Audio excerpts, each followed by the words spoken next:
Baiklah teman-teman, saya mengunggah video ini kemarin di Twitter saya karena video ini membuat saya bermimpi buruk. Bukan karena saya belum pernah melihat hal seperti ini sebelumnya. Saya sudah pernah melihat yang lebih buruk. Saya sebenarnya sudah melihat semua ini secara langsung. Saya pernah ke daerah-daerah seperti ini di London. Ini mirip Ilford. Saya tidak tahu, tapi saya tidak akan kaget kalau ini di tempat lain. Tapi saya sudah pernah melihat tempat seperti ini di London. Tapi yang membuat saya takut bukan pemandangan mengerikannya, karena saya sudah pernah melihatnya. Yang membuat saya takut adalah kenyataan bahwa video-video seperti ini semakin sering muncul. Dan kita semakin sering melihat video-video seperti ini bukan hanya dari Britania Raya, tapi juga dari Eropa. Seluruh Eropa terlihat kacau. Lihat ini Paris. Bagaimana dengan Paris? Lihat ini. Mereka menjalankan tram-tram ini dengan biaya dari pajak rakyat. Dan siapa yang mereka angkut? Orang-orang yang bahkan belum pernah melihat tram seumur hidup mereka sampai mereka tiba di sini. Dan rata-rata orang Prancis yang membayarnya. Apa yang kamu dapatkan dari itu? Apa yang akan kamu dapatkan dari ini? Oke, itu baru Prancis. Oke, biar saya tunjukkan yang lain. Ini Brussels, bahkan lebih parah. Lihat ini. Waffle Belgia atau coklat Belgia. Itu yang kita pikirkan. Kita tidak memikirkan yang seperti ini. Apa ini? Bagaimana bisa? Bagaimana bisa ada di Richmond? Ini mengerikan. Biar saya tunjukkan Irlandia. Irlandia, Dublin. Lihat ini. Satu anak Irlandia.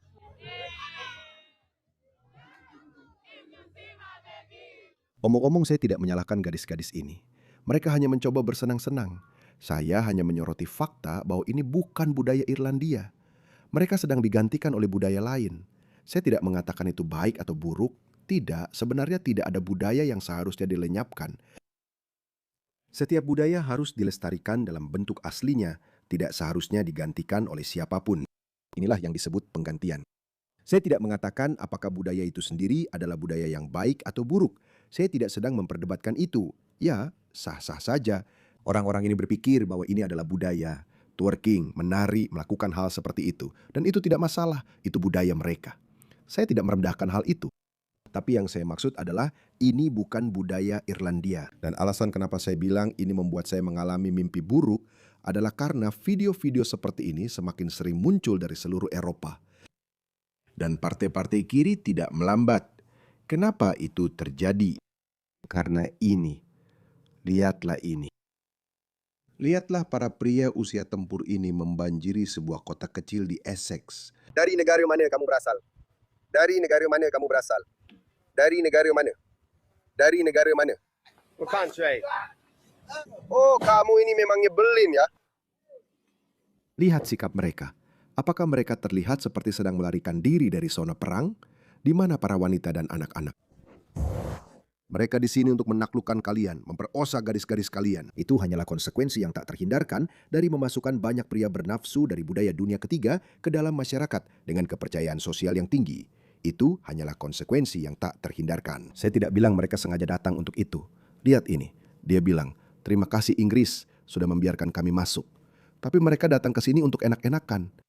Mereka datang ke sini untuk tinggal di hotel, tinggal di perumahan yang dibiayai publik dengan biaya dari kalian. Yang saya tidak mengerti bagaimana itu akan menguntungkan masyarakat Inggris. Politisi kiri terus bilang kepada kita bahwa mereka akan melayani masyarakat. Mereka akan menjadi dokter, insinyur, dan perawat. Dan mereka akan melakukan pekerjaan yang tidak mau dilakukan oleh orang kulit putih. Apakah orang-orang ini terlihat seperti akan melakukan sesuatu? Dan saya memutar itu karena krisis migrasi Eropa adalah peringatan bagi Australia. Kita tidak harus seperti itu. Kita sedang menuju ke arah itu, tapi kita tidak harus seperti itu. Kita tidak harus membanjiri negara kita dengan migran dari dunia ketiga. Saya tidak peduli dari mana mereka berasal. Tidak ada satupun budaya yang seharusnya mendominasi budaya asli. Dan di Australia, yang saya maksud dengan budaya asli adalah budaya Anglo-Australia. Orang-orang yang membangun negara ini. Oke, ini bukan merendahkan budaya Aborigin. Saya sepenuhnya mengakui bahwa orang Aborigin adalah penjaga asli tanah ini. Saya mengakui itu. Tapi itu tidak berarti bahwa Australia harus pergi begitu saja. Saya benar-benar tidak mengerti argumen anti kolonial ini. Saya akan mengatakan beberapa hal yang cukup keras, oke? Saya mungkin akan mendapat masalah, saya tidak tahu. Tapi saya akan tetap mengatakannya, karena mereka memaksa kita untuk membicarakan hal-hal ini. Katakanlah saja orang-orang Eropa, khususnya orang-orang keturunan Inggris yang membangun negara ini. Jalan, jembatan, gedung pencakar langit, masyarakat yang berjalan baik dan makmur, infrastruktur. Katakanlah saja kita memiliki pencerahan yang sama seperti yang dialami oleh orang-orang Afrika Selatan. Bahwa, oh kamu tahu, kamu bukan penjaga asli negara ini, jadi berkemaslah dan pergi. Atau setidaknya serahkan kendali kepada penduduk asli tanah ini, bukan hanya Anglo-Australia. Semua orang pada akhirnya harus pergi, karena negara ini tidak akan bisa bertahan sebagai negara. Menurutmu apa yang akan terjadi? Apakah kita akan terus menjalankan pemerintahan seperti sekarang ini? Dan aku tahu ini bukan sesuatu yang bisa dibanggakan, tapi tetap saja kita bisa memperbaikinya. Ini adalah negara yang berfungsi. Menurutmu gedung-gedung ini akan tetap berdiri? Menurutmu infrastruktur kita akan tetap terjaga dengan sendirinya? Jika kita menyerahkan kendali kepada penduduk asli tanah ini, itu tidak nyambung. Dan sekali lagi, saya tidak mengatakan sesuatu yang sepenuhnya dibuat-buat. Kamu hanya perlu melihat ke Afrika Selatan, apa yang terjadi di sana. Kamu tahu, Google Earth memungkinkanmu melihat hingga 15 atau 20 tahun ke belakang. Dan kamu bisa melihat Street View karena fitur itu diperkenalkan sekitar tahun 2005 atau 2006. Jadi kamu bisa pergi dan melihat-lihat pinggiran kota Johannesburg dan Cape Town, serta semua kota indah lainnya di Afrika Selatan. Dan kamu bisa lihat pada tahun 2005, jalan-jalannya bersih. Semuanya terlihat seperti negara maju. Tapi sekarang, 25 tahun kemudian, semuanya terlihat seperti daerah kumuh negara dunia ketiga. Apa yang terjadi? Apa yang berubah? Oh, orang-orang yang membangun Afrika Selatan, mereka sudah tidak lagi memimpin Afrika Selatan. Itulah yang terjadi. Jadi ketika orang-orang bilang ke saya, seperti, oh kamu tidak boleh bicara soal mendeportasi siapapun, karena negara ini bukan negara kamu. Maksud mereka dengan kamu adalah ini bukan negara milik orang Anglo-Australia. Ini adalah argumen yang sangat bodoh dari beberapa penyerbu yang masuk ke Australia, beberapa dari para migran baru ini. Saya sudah melihat mereka, ada begitu banyak orang seperti ini. Jadi ini bukan negara kamu. Sebenarnya tidak. Ini adalah negara bagi orang-orang yang membangun negara ini. Dan itu bukan penghinaan terhadap komunitas aborigin. Jadi cuplikan berikutnya yang akan saya tunjukkan kepada Anda, itu juga akan terjadi di Australia, kecuali kita menghentikannya.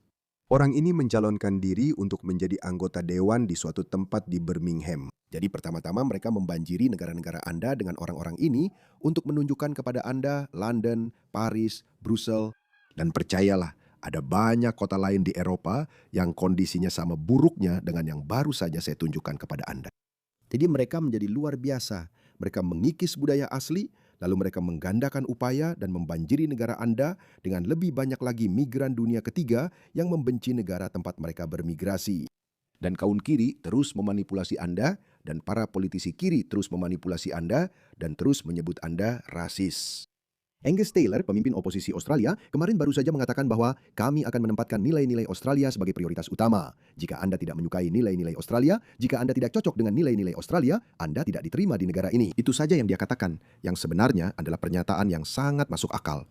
Dan coba tebak, Paul Keating, mantan Perdana Menteri Partai Buruh Australia dari tahun 90-an, dia menyebutnya rasis. Seorang politisi kiri dari Partai Buruh di tahun 90-an, bahkan dia berpikir bahwa menempatkan nilai-nilai Australia sebagai prioritas utama adalah tindakan rasis. Sekarang, Anda bisa membayangkan orang-orang seperti Anthony Albanese yang berasal dari generasi politisi saat ini, betapa kirinya, betapa woke-nya mereka di balik layar. Dan tentu saja, mereka mengatakan hal yang sama lagi. Mereka bilang, ya ini rasis, rasis.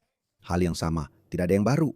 Kita sudah pernah melihat kejadian seperti ini di Eropa sebelumnya. Dan inilah yang sedang terjadi di Eropa. Itulah sebabnya saya sudah memperingatkan selama 5 tahun terakhir. Kita harus menghentikan ini. Di Australia, kita tidak harus sampai separah ini.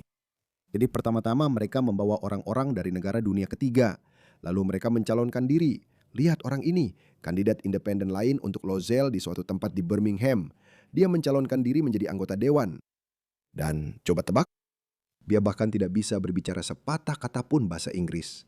Dan sejujurnya dia memang tidak harus bisa, karena Inggris telah membagikan kewarganegaraan Inggris seolah-olah itu permen. Mereka tidak menyuruh mereka untuk berintegrasi. Mereka bahkan tidak menyuruh mereka repot-repot belajar bahasa yang paling umum digunakan di dunia, yaitu bahasa Inggris. Orang-orang ini bahkan tidak peduli untuk mempelajarinya. Dan kenapa mereka harus repot-repot? Jika pemerintah berkata, oh kamu berbicara bahasa apa? Kami akan mengirimkan pesan kepadamu dalam bahasa aslimu. kami akan menulis nama jalan dalam bahasamu. Izinkan saya memberi contoh. Ibuku, ya, dia berbicara bahasa Inggris yang patah-patah. Tiba-tiba dia mulai menerima pesan dalam bahasa Urdu, dan ibuku berkata, "Aku tidak pernah meminta itu. Kebanyakan orang bahkan tidak pernah memintanya. Kenapa kalian sampai repot-repot seperti itu? Kenapa kalian membuat orang jadi tidak termotivasi untuk belajar bahasa Inggris?" Lihat ini. Ini, saya ulangi, ini bukan AI. Ini bukan sketsa komedi dari acara komedi manapun. Ini nyata. Saya adalah seorang pria tua, pria kuat, pria kuat, pria kuat, dan pria yang aktif. Saya telah melakukan banyak pekerjaan dan saya telah mendengar banyak cerita. Saya tidak tahu apa yang dia bicarakan. Dan dia mencalonkan diri sebagai anggota dewan. Dan tebak apa? Dia mungkin benar-benar menang. Teman-teman, dia mungkin benar-benar menang. Begitu parahnya keadaan sekarang. Sekali lagi, tidak harus seperti ini. Kita tidak butuh itu di Australia. Tapi kita sedang menuju ke sana. Lihat ini. Puluhan ribu orang tetap tinggal secara ilegal di Australia. Lebih dari 77.000 imigran ilegal ada di Australia saat ini. Percaya nggak? Dan sebagian besar dari mereka disembunyikan oleh anggota komunitas mereka sendiri. Dan begitulah akhirnya kamu akan terlihat seperti ini. Jadi saya membagikan video itu. Dan beberapa orang mengatakan bahwa Frankston dan Dandenong mereka memang sudah terlihat seperti itu. Saya belum pernah ke tempat-tempat itu baru-baru ini, tapi saya tidak akan terkejut. Jadi keadaan akan semakin buruk dan akan terus memburuk sampai orang-orang Australia bangkit dan berkata, sudah cukup. Kita tidak ingin menjadi seperti Inggris, Prancis, atau Eropa pada umumnya. Jadi kecuali Anda sudah menyerah pada Australia, saya sarankan kita semua menjadi semakin aktif secara politik. Bagikan video ini seluas-luasnya dan bela Australia. Pertahankan nilai-nilai Australia. Tidak ada yang rasis dalam mengatakan bahwa saya tidak ingin negara saya menjadi seperti ini. Ada bagian-bagian di Inggris dan Eropa yang telah jatuh tanpa satupun peluru ditembakkan. Hal yang sama akan terjadi di sini juga. Persis hal yang sama. Kecuali kita mengambil sikap.